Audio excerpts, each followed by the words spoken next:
Hello, welcome to FilmDirt. Let's talk about the sequel to The Omen, entitled Damien Omen 2. Before we start, just to apologise in advance if there's any interference or background noises you may hear. I'm recording this in my office, and in the offices next door there's some maintenance works going on, drilling sounds, and seems to be only intermittent, so we'll press on and hopefully it won't disturb us too much. So, what's our thoughts on Damien Omen 2? Let me just say that I enjoy this just as much as the first film, and I have seen the general consensus online when others are reviewing this film that it's not as good, or maybe it's a cheaper production. It possibly is, but overall I think I can see a lot of positives with this. As with the first film, all of the acting here is fantastic. Everyone looks like they belong in this space, especially Leo McKern, who plays Bugenhagen.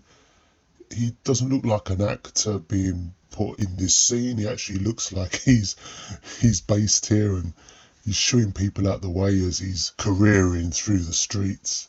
And overall, everyone in their roles is great, and there's no one person letting the class down. So I do think this is somewhat scarier than the original film. I got the impression that the fear factor of the original was somewhat subtle and psychological. You know, you could see what was happening on screen and then look behind the eyes of the actors and understand the horror of what's going on. Whereas here, I think because in this film Damien is older. You know, he's not a cute child anymore, and he's maybe more in control of what he's doing, especially in the second half of the film when he comes to terms and understands what he now is, because that is a revelation, if you like, that he has to discover for himself. And then initially he's scared, but he accepts what he is and kind of embraces it, and that is scary. I think it's more the control of it, having control of what you're doing, and that can only be achieved really with an older person rather than an infant. And maybe the young age comes into play here as well, because you deem a younger person would probably be more reckless and be more malicious, and powers like that maybe wouldn't be controlled. It would be more sporadic and haphazard, and depending on the mood of a young adult. So for me, that is the scary part. My thoughts on the overall themes of this film are just purely my own, and from what I can see on screen. I don't profess to be a religious expert or have any reputable say in religious themes and those aspects. I can only talk on what I see. Firstly, we've got a good scene here of Bugenhagen on the case of killing the Antichrist, and he knows Robert Thorn in the first movie tried and failed. He doesn't have the daggers anymore. Robert Thorn had them all, and they're all in London somewhere. Is it established here that they are the only method of killing the Antichrist spirit? Like I said before, you can kill the body. That part is straightforward. You have to kill the actual evil spirit. So now he's telling another archaeologist here named Michael. And this plot point here where you've got the faces of the Antichrist in various stages of his young life depicted on this wall called Yigael's Wall. And Yigael was apparently someone that had the visions of the devil and his son in front of him, which made him go crazy, and he doodled all these faces on this wall, and somehow this piece of wall has been preserved all this time. It's a plot point because it gives you a visual image, it gives you a visual cue to show you what the actor looks like. You could look at it one or two ways. Is it realistic, or is it a plot point that is just generated to move the story forward and present, like I said, a visual cue. Again, it's like the famous saying, show not tell. It's all very well to talking heads discussing what the Antichrist does. You've got to see some evidence. And Robert Thorn said that in the first film. He asked for proof. And Bugenhagen said you've got to look for the 3/6 mark. But also the film needs to show the audience the true horror of what is actually there behind the words spoken. And Bugenhagen and Michael's death is probably one of the creepiest in both films. You know, to be confined in such a small space where you're going to be buried alive. For me, it's that and drowning, which is, you know, most scary for me. I mean, what a horrible way to go. And it's almost ironic that I think it's actually a tomb they're being buried in, isn't it? So, quite apt, isn't it? And just another point on this scene, I love the shot where Michael sees the face for the first time and actually remarks, it is him, you know, I can recognise him. That is just so creepy, and I love the facial acting there. So it's the next scene here where we see the actor playing Damien for the first time, played by Jonathan Scott Taylor. I think I read that he didn't pursue acting for too long, which I think is a shame because I think his performance here really is on the mark. He displayed the right amount of naivety initially, and I'm talking about the first half of the film, and after the revelation of the discovery of who he really is, I think the switch in persona there, I think was handled perfectly. And that could be director Don Taylor's guidance, maybe. And I saw Don Taylor was very experienced. And these scenes here where he's a little bit frustrated with his aunt, that's what a lot of young people do when they're pestered by a miserable older person. You just get frustrated.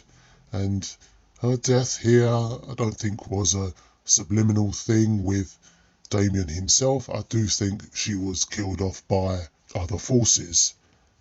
And as I mentioned in the first film's review, there are other people here that are facilitating the progress of Damien. And this is the film where they're clearly more evident and possibly more of them. In the first one we had the creepy nanny and of course the dogs. Here we've got what looks like a collection of people. You've got his stepmom. You've got someone based in the family business, played by Robert Foxworth. He's aware of who Damien is. And also Sergeant Neff, played by the great Lance Henriksen. He's the platoon sergeant in the military academy. So it's remarkable how all these people were in place. Very disconcerting, isn't it, when you think about it? And also you've got his stepmom based at home, very close by. And of course you've got the Raven. And whenever you see the Raven on screen, you know something bad is about to happen. And with his aunt here, it doesn't really say why she doesn't like Damien. I'm sure she may have spoken to Robert Thorn previously, or at least seen the news over what Robert Thorn tried to do in the church when he got shot by the police. So she may know something is up, but I don't think she knows exactly who Damien is. And just to mention Richard Thorn here, played by William Holden, absolutely fantastic. He's the boss and what he says goes, and his overall arc when he realises towards the end of the film that there is just too many strange things happening just to excuse what is happening. You've got to really understand what the situation is. And his realisation perfectly plays into all of us. And you're almost shouting at the screen trying to say, open your eyes, look at what's happening here. And it just shows we're all stubborn to a point. We are stubborn and protective of those we love. And there comes that moment when you realise maybe the person you care for has deceived you and they're in the wrong. So perfect character arc here. And the reporter he meets, The lady in the bright red outfit, I just think she really does pop on screen, doesn't she? Is she piecing the stories together and working things out? She's trying to tell him something here, and she knows too much, so Satan thinks he's got to get rid of her as well. She's going to ruin the whole plan. The few deaths you see here throughout the film, I don't think they're a cop-out as such. I've heard it mentioned that there's less of an impact to them. I don't think there is. The death of Aunt Marion, yeah, possibly. I don't think it really needed to be any more elaborate or shocking at that stage. And the drowning scene under the ice, I don't think that was any less impactful. Like the earlier burial scene in the tomb, I think it's a very scary psychological death, rather than impaling someone or having loads of blood everywhere. It's impactful in a different way. We did get a few shots here where we look at the direction of the company Thorn Enterprises is going in, and famine is mentioned, where providing food sources and logistics to lesser economies in the world. So really they are making money out of others suffering. So the death at the factory is possibly of the least impact. This man again is asking too many questions and he's opposing the methods of the company, so he needs to be out the way. And the next death with the doctor possibly seeing too much. And the death here is absolutely phenomenal, isn't it? It's one of the most shocking things I've ever seen. The curator at the Thorn Museum is, again, he's putting the pieces together here. He's looking at the relics that Bugenhagen sent, along with the daggers, which I'm not 100% sure how he acquired them again. And this is where Ugal's wall comes into play again, and being impaled in between two rail carts is just as shocking as the death in the elevator. So overall, I don't think any of these deaths are a cop-out as such. At this stage of the film, late on, we're seeing Richard starting to get suspicious. And it's all capped off when Mark dies as well. He knows what his brother Robert was trying to do. It's now up to him. He's got to do it himself. Again, you can't tell the authorities, the police, what are they going to do? At this point, he doesn't know that his wife is in on it as well. Played brilliantly by Lee Grant. She's the one now that knows the full story and is able to make those excuses and help brush off any curiosity of anything abnormal going on. And their final scene, I think, was fantastic. Perfectly played out. She gets killed as well, which is typical of all these evil forces, where they don't take any friends with them. There's no fruitful gestures. You're just there to do a purpose, and when you're done, you're extinguished.